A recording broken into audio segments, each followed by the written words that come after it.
Any hair can handle heat styling, but there is a catch. If you're using heat protectant, doing your mask, taking your bond builders, doing everything right, and your hair is still breaking, you're missing one thing, and it's not a product. It's a number. Actually, two numbers. And it starts with number nobody talks about honestly. 50%. That's it. That's the ceiling on how much protection a heat protectant can give your hair.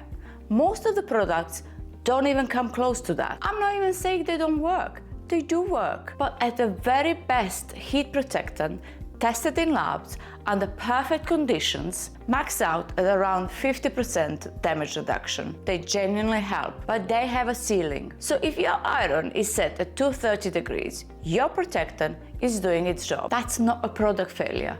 That's a temperature problem, and that's another number we need to discuss. To really understand what different temperatures are doing to your hair, we need to know 4 stages. So stage 1 is a normal styling. That's around below 150 degrees. Your hair is reshaping, it cools down, it holds the style, nothing permanent is happening here. This is fine. Stage 2 is more where most regular heat users are sitting without realizing it's between 150 and 200 degrees. Your cuticle, the outer layer of each strand, starts to take damage. You'll notice the dullness, roughness when you're running fingers through your hair, maybe early split ends. This stage is manageable, but you need to act on it. Stage 3 is the line you really don't want to cross. Above 200 degrees, the damage becomes permanent. The internal protein structure of your hair starts to break down in the way that no product can reverse it. Split ends keeps coming back, breakage, hair that it lost its strength and it snaps. And stage 4, this is where the structure has collapsed completely,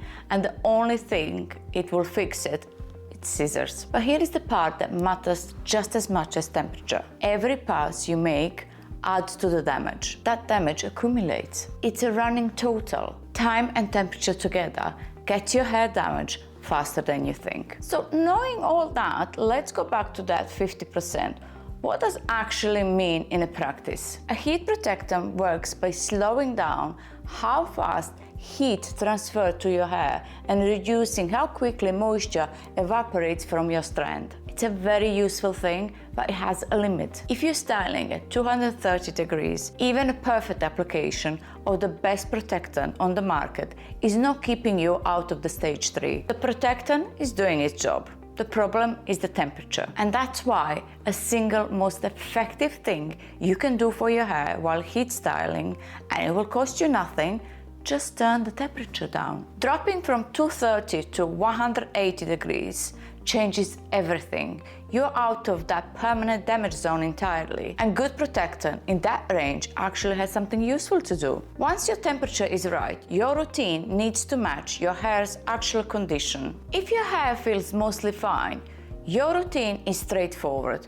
A good conditioner every wash, a deep conditioning mask every 1 to 2 weeks, a heat protectant before every session, and keep that temperature around or below 180. That is generally enough to keep your hair in good shape. If you're already seeing split ends, breakage, texture that feels rough or loses shine quickly, the single most important thing you can do is start treating it now. Because if you act early, there is less ground to cover. A weekly deep conditioning mask, a bond repairing treatment, Olaplex K18 every 2 to 4 weeks, temperature around 180 max, and reduce how often you're using heat wherever you can.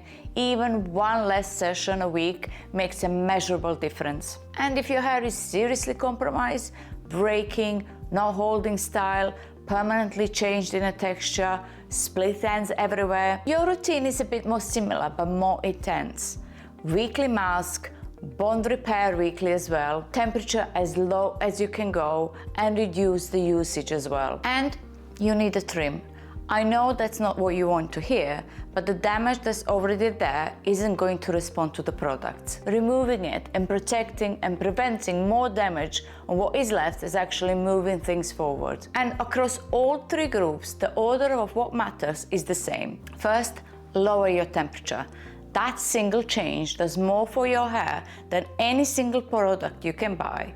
It's free and it's the most important thing on the list. Second, repair and maintain your hair health. Third, use your heat protectant every time. It really helps. Fourth, minimize passes.